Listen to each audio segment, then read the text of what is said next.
Hi everyone, welcome back to Sherringham NSE. Got a few things to show you, got three things to show you. As you can see, I've actually started building my bridge that cuts over the running line and the reception road and these sidings. I've just made it out of cardboard and I've just glued it together with a glue gun. These steel kind of girder sections, those are the wheels kits. Obviously I've glued those together to a sheet of plastic on to make them a bit thicker. I've painted them with some enamel paint that I've got that's probably about 20 years old. I haven't done this side because I've run out of the square pieces. I'll get some more.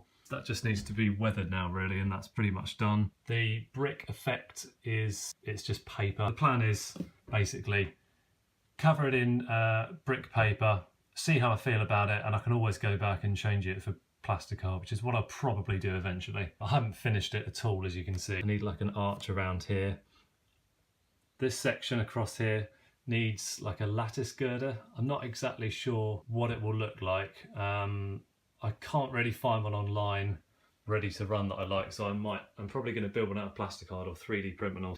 What I'm going to have in here is a little staff room where the keys for the trains are. That's somewhere that drivers can go and like log in, maybe, if that's something they did. And like a little staff car park here. And I will just cover this up with some trees, because the idea is that the railway line kind of goes straight and it doesn't go around this tight curve like this. Yeah, there's not much else to say about the bridge really. It's not finished, it's far from finished, as you can see, but it just gives me an idea of how the area is going to look. It marks out the threshold between the scenic area and the non-scenic area. The other thing I've been working on is this platform. This is kind of the main thing really I've been working on, to be honest. It's a fairly simple construction. First thing I did was to super glue down the Pico plastic concrete edging kit to some thick cardboard, and I tried to get it exactly right so that I had the distance that I wanted between the edge of the platform and coaches. Once that was super glued down and nice and firm, I've got a bit of plasterboard, cut it kind of roughly to shape, glued it in, and once that was glued in, kind of filled in any gaps. Once I did that, I covered it all in the poly filler. Then I waited for it to dry, then I sanded it down, and I've just painted it in some very old enamel paints that I had in my cupboard. The finish isn't great, but I think it's okay. I might go back and change it at some point. Obviously it needs weathering. You can see brush marks if you look closely.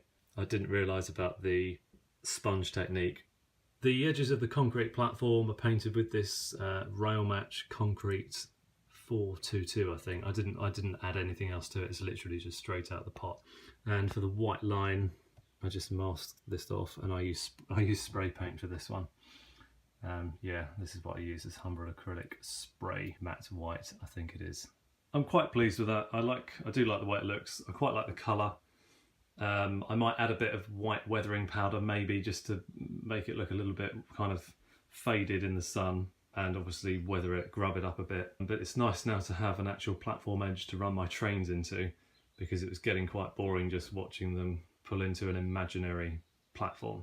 Of course, the next platform to be built is platform 3, which will run up to here, but I will be doing something slightly different for that. The nice thing about this platform is that it feels nice and solid, and it is quite solid. It moves the board, you know. I've also decided to add in a little abandoned siding here. It's not fixed down yet at all, but this is roughly where it will sit. And I've just literally placed some woodland scenics, bushes or whatever it is, on there, just to get an idea of what it will be like. Final thing I've done is installed 4 of these Pico bullhead buffer stops. I just glued them together with, you know, the standard plastic glue, and then super glued them down to the track. And there's the other one. I've got all these line side cabinets and point motors, which is one of the next jobs for me to do.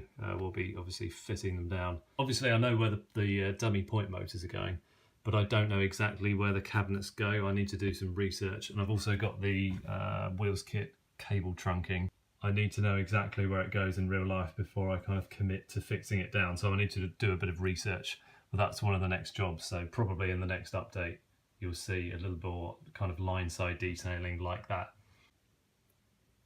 I've also acquired a pair of these Bachmann VGA vans, factory weathered. The other thing I've bought is this professionally weathered Hornby super detailed 20-ton brake van. I will be getting another one of these at some point so that I can run round trains, unfitted trains or dangerous goods trains without having to run the brake van round as well. So it's be fairly prototypical to have one at each end if the train is reversing somewhere, I think. So I will be getting another one of these at some point, but I'm very happy with this. It's very, very nice. I like these pipes down there. Very good. A big thank you to anyone or everybody who has subscribed and liked the video and left a little comment. It's very much appreciated. Thank you very much. Here's a little bit of a running session to end the video, and I'll see you next time.